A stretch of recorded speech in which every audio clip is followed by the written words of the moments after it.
Oh, good morning and welcome back to the Teacher's Wake Up Call with Madame la Prof.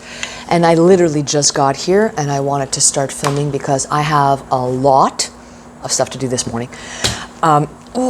It's a free-form Friday, yay! And because it's a free-form Friday, I can talk about almost whatever I want. So it doesn't look like I'm going to go and see the Demon Slayer movie, not because I don't want to, but because I'm kind of busy. I feel very much, my lipstick too dark? I think it's too dark. I think I might just, I am not a fashion or makeup icon. I think that's better now. I think that's better. Yeah, I wanted to do something different. There are a couple of Instagram content creators and one who makes me laugh every single time she does her makeup, and I said, you know what, I'm going to try her technique, and I don't know if I got it. I'm not quite catfishy, but that's not my goal in life. So I'm like, yeah, so every now and again I will put up lipstick, but I try not to when I'm at school. I used to put on lipstick, like the heavy, almost matte, dark red. I mean, first of all, I like the darker colors on me. I find that the paler colors, because I'm already kind of sort of pale, it kind of washes out, but I like the darker colors. See, Freeform Friday, I'm talking about almost anything I want. I will use, I tend to go with like the darker browns, the darker reds, nothing too bright. Like a red, I will like a brick red. I will like a deep red, like almost wine. But do I want a Merlot or do I want a Cabernet? Je suis pas sûre. I'm not too sure. But I digress. So I want to go and see the Demon Slayer movie. But I am behind in my planning and in my work. Last weekend, I was at Ottawa Comic Con, for those who were paying attention, and I did bring work with me. And I was kind of sort of hoping I would get some work done, but I was literally plagued with, I don't want to say the con curse, but you say to yourself, I'm going to start doing something, and then something interrupts you. That was the case. I would open up my binder and start like doing some prep work. Hi, I'm here for my badge. Every single time. I was able to get some work done when I let some of my team take over on Sunday morning, but it was almost as if people knew I was doing work and they got like 4 or 5 people come to the booth. So I feel very much like I'm behind in my prep and in my planning. So I'm trying to catch up. I'm trying to get some work done. I'm trying to get ahead. And on top of that, I have to teach, and I have some other stuff that I need to take care of as well, notably for Central Students Committee and l'Association québécoise pour l'enseignement du français langue seconde. Like I'm trying to keep on top of these things without losing my mind. So that's what I'm going to be doing today. So I'm going to be whipping out my laptop. I'm going to start printing some stuff, getting some work done next week, so I don't feel like I'm doing a day-to-day planning. I feel very much right now that I'm planning as I go, and I don't like that. Let me be clear. I do have my macro planning. I know where I am going.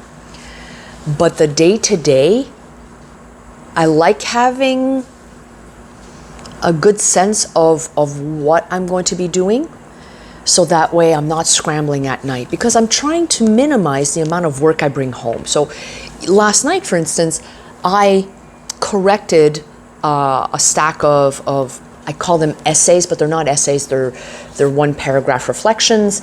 So it's roughly between 70 words to, well, the biggest one was 219, and I said, I'm cutting it at 100. I'm only cutting at 100. I'm correcting 100 words.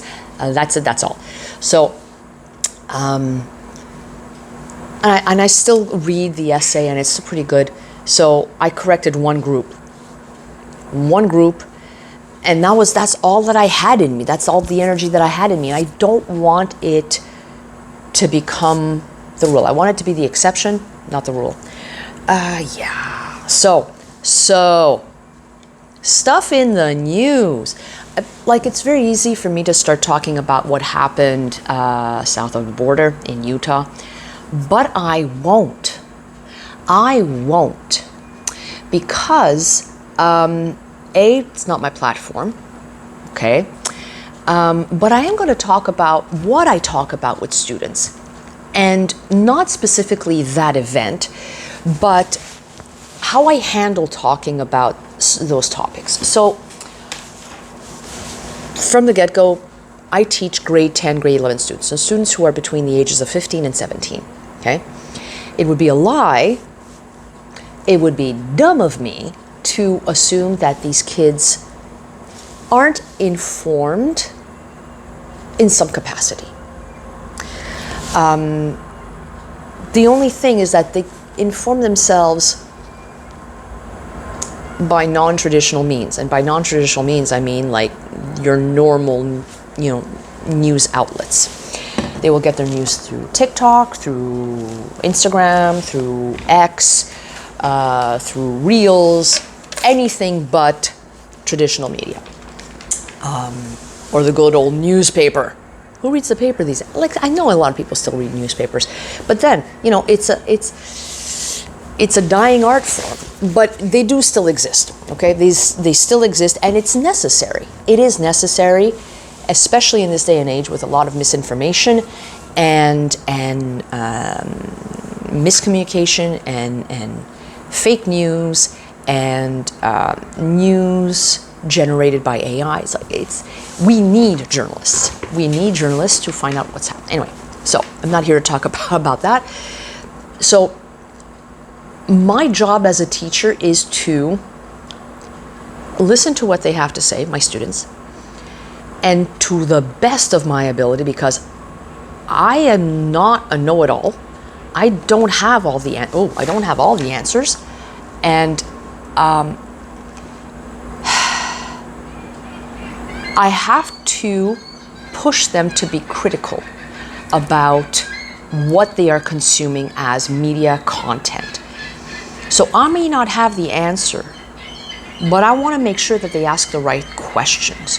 Where did you get this information? Did you double check? Did you see if the sources are valid? Did you see if this has been shared on other platforms? Has it been contested, or has it been validated? I have to push them to ask those questions.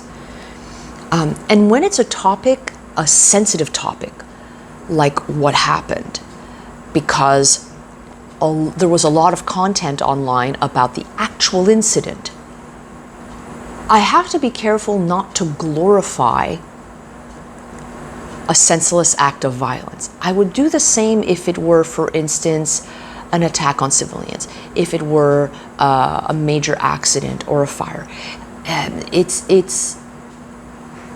It's so easy to fall into the trap of sensationalism, and I need to make them aware of that. I need to have them understand why they're attracted by these things. And once again, I don't have the answers, and I need to let them know. And the other thing, I always have to preface my conversations with the students with, if you're not comfortable with this, please, like, if you know, like, you are sensitive to things like talking about, not that I talk about gore all the time, but people have different interpretations of what they perceive as gore. One mention of blood and some kids faint. And I wish I was exaggerating. I am not. So I have to be very careful. So, and it was the case last year. I had a girl who was extremely sensitive to topics like that. She was dealing with a lot of anxiety, so I would always start the class saying, we're going to be talking about this. If you're not comfortable, step out. Or she would be very honest, I can sit, but I'm not going to read this article. And she would rather read it at home with her mother, who was like a huge part in her life, and it would give her support, so they would read it together. She wasn't comfortable reading in that context, and I can respect that, because some topics are heavy, and we I don't want to say we have to. I don't think I'd be doing my job as a teacher if I didn't cover topics that are part of their reality. And whether we want to accept it or not, in 2025, some of these more sensitive topics are part of our reality, collective reality. We can shield ourselves from it.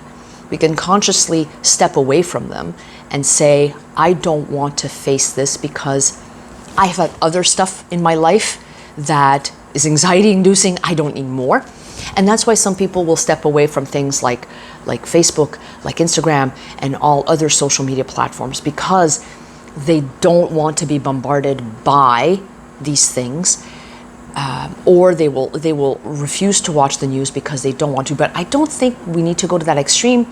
But I think we have to be very aware of what we are consuming as content. And these students are consuming content, and I'm not sure to what extent they are actively filtering, actively questioning, and actively, I don't want to say censoring, but choosing what they consume and how they interpret it. Does that make sense? Like I said, it's a Freeform Friday. I still haven't had a proper sip of coffee. I made myself an espresso latte. It's not a real latte, but I made myself a latte, an espresso from home with my Italian press. Like, oh, it was very tasty. That sip was very tasty. So yeah, I'm already at 12 minutes. Do I blather on? Don't answer that. When I do get on a roll, I will talk. But I've often told my kids, I don't like hogging the mic. And I think that's why I created this YouTube channel, so I can hog the mic for just a bit of time and then let go. Yeah, that's it. So have yourselves an awesome day. It's Friday over here. Have yourselves a fantastic weekend if you can. À bientôt.